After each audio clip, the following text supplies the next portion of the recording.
Hey, we're the Boykin Brothers, and I'm showing you some holiday tips for grilling. Summer's coming up, Memorial Day's coming up.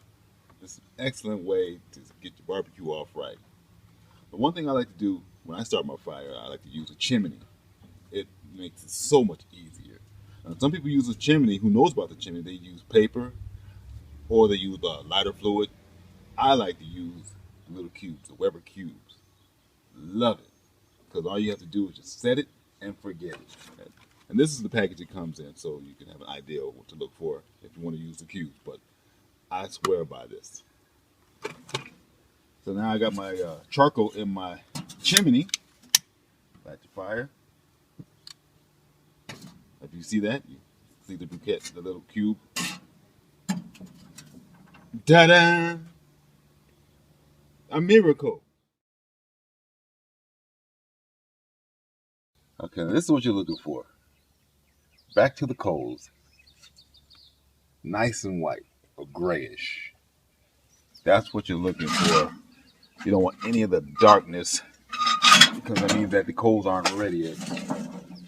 Now, be careful because this is very hot. So you get some mittens or whatever, grab, pour it out, and you want to pour it out on one side. Now, depending on the size of your chimney, you may need to add more coals to it, but that's what you're looking for. That's the consistency you're looking for right there.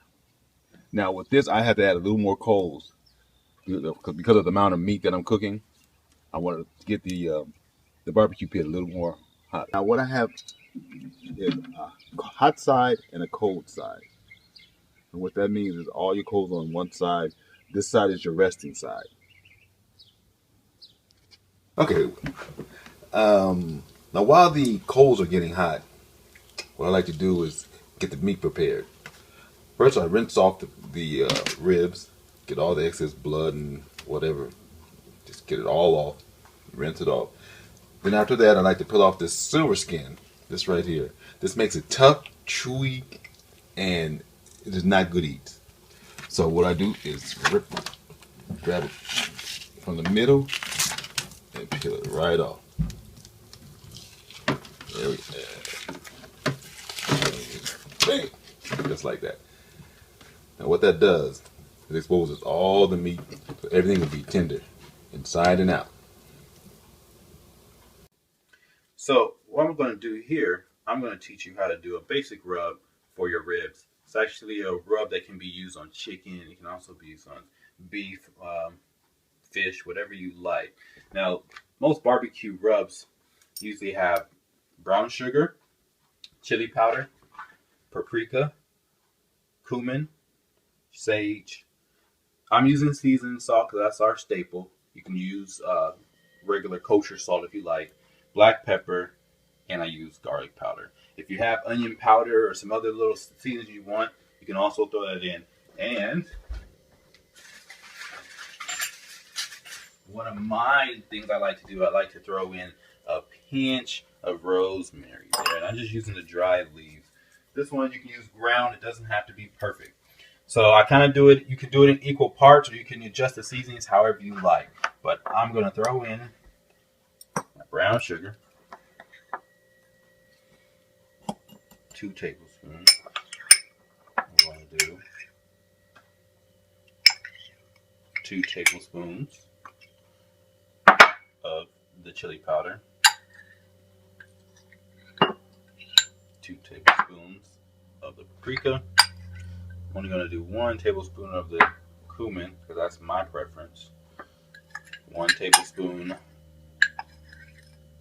of the sage.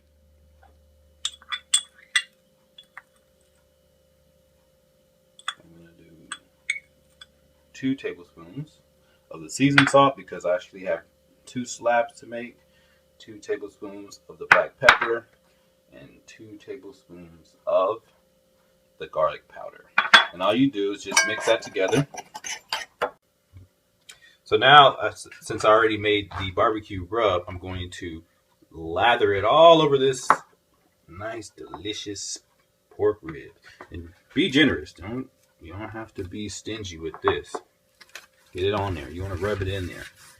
This is the best part. It gets all the seasoning inside the meat. And you're going to do both sides.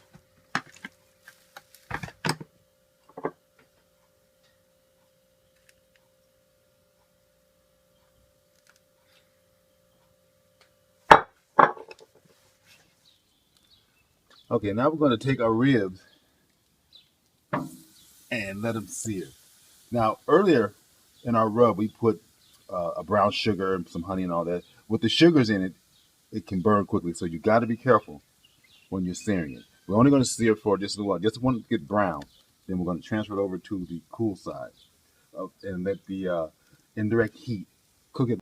Okay, I just flipped over the meat. It took about maybe 3 minutes to get some color on here. You don't want a lot. I mean, you don't need to hold it in there for a long time. Just get some sear, flip. Then we're going to transfer over to the cool side.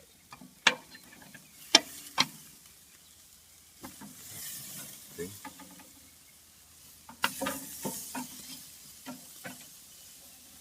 Nice. Now we're going to get the indirect heat. Basically, you can just shut it and forget it. All right, so now that we have the ribs on the grill, while that's cooking, you can be getting your barbecue sauce ready to go. So I like to doctor up a barbecue sauce because it's faster. And what I would recommend is you use 1 bottle of your favorite barbecue sauce. I added 1/4 of sliced onions, 1 clove of garlic, a pinch of rosemary, the juice from 1 orange, half a can of beer, a tablespoon of brown sugar, and a teaspoon of honey. You feel free to play around with any of the flavors, add any other spices or any other heat that you might like, but this is my general recipe. And all you do is let it come to a boil and then simmer it so that way you can cook the alcohol out. It'll take approximately 20-25 minutes. Okay, now it's time to baste our meat. And it's looking good. Now I want to explain to you why I put bone side down while we're cooking. Because as you know, everything cooks longer with the bone in. So if you cook the bone side down, we want to make sure it's cooked all the way through and thorough. Second reason is if you do burn it, which you won't, but if you do burn it, you want to burn the bone side. You don't want to bother none of this loveliness right here, what we got going on here. All right, with that, we're going to start basting our meat.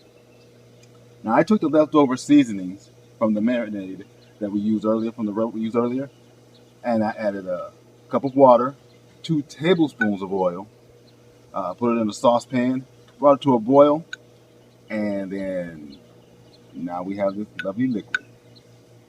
And you just lather it on generously, keeping everything nice, moist, and yummy. All right, our rib's been cooking for about an hour and a half. Now look at it. This is the color. This is the complexity, the texture, the tenderness. Oh, that looks nice. Oh, and I've been basting every 20-25 minutes to make it sure that it's moist and tender. Now what I like to do is take about a spoonful of the marinade, add it to the barbecue sauce, so we can really incorporate all the flavors of the barbecue sauce and the meat. Give it a stir. Now we're going to start basting. We're going to start basting our meat to really give that nice barbecue flavor. Look at that. Give it a nice slathering of this delicious barbecue sauce. Well, everyone, here you have it. Barbecue pork ribs. If you look here, you got the caramelization from the nice barbecue sauce when we was basting it. The ribs is super, super tender. We like to let it rest 10 minutes after we take it off the grill to be sure that everything comes together nicely. Well, everybody, that's our show for today. We hope you enjoyed it. Please subscribe to our channel.